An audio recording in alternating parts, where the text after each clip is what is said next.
Hello there.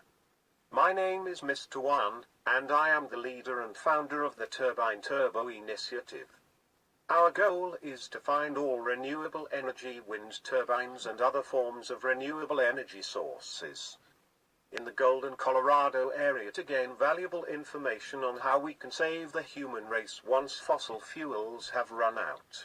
The best of the best in this subject are two extraordinary men. This is Nick.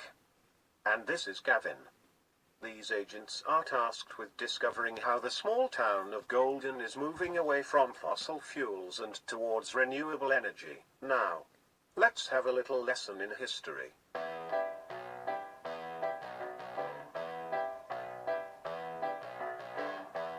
So far, the agents have learned that the first turbine used for electricity was built by Professor James Blythe in 1887 in Glasgow, Scotland. They also have learned how it works. The turbine works by having the wind spin giant blades which then turn a slow-speed shaft which goes into a gearbox which turns into a high-speed shaft which then drives a generator.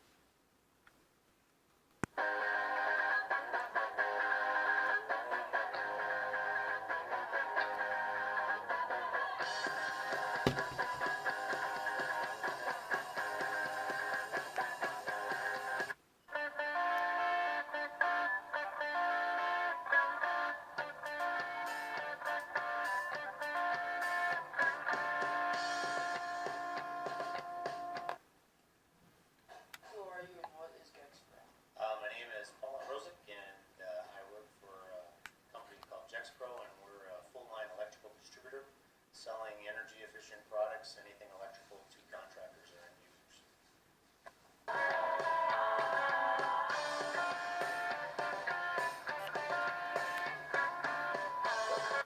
Why did Gexpro put up a windmill? And what were the costs and the payoffs?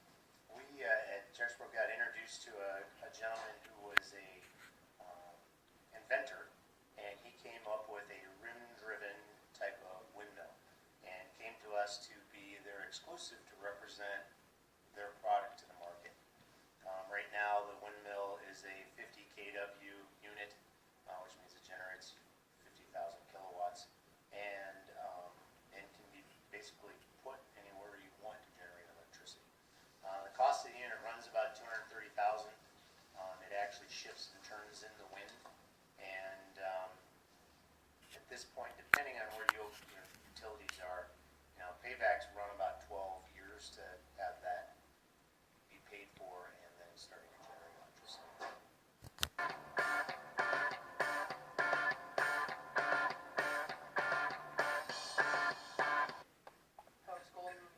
How is the Golden area moving away from fossil fuels and towards renewable energy? I think Golden and other cities, towns, countries are looking for renewable power to be cost effective in a sense where the paybacks get to be about 5 years. For me, I think the biggest thing that I see in the marketplace is solar power. With all the investment from governments and subsidies, companies have spent a lot of time in R&D developing solar, and so solar has become, just in the last 3 or 4 years, very much more efficient. And now you're starting to see solar payback in more of that 8 to 10 year range, and I think that that's with government incentives giving businesses a true 5-year payback. So I think you're going to see a balance as solar becomes more efficient. You're going to see government subsidies go away, and you're going to see solar being able to pay for itself. And I think that's going to be the most effective because Colorado gets so much sunlight; it generates the most power based on our area.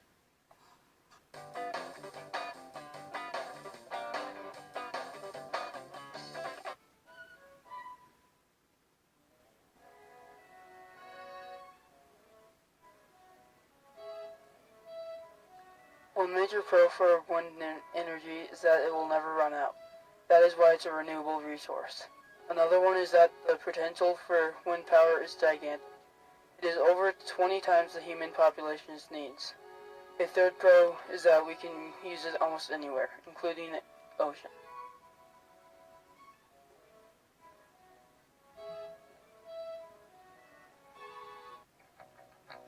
Cons of wind energy are firstly, there is a large initial cost and minimal payback. Also, wind energy takes up space in the environment. Birds tend to fly into them and die. Also, they can be broken and dangerous. With little energy output, they can seem like a waste of time and money.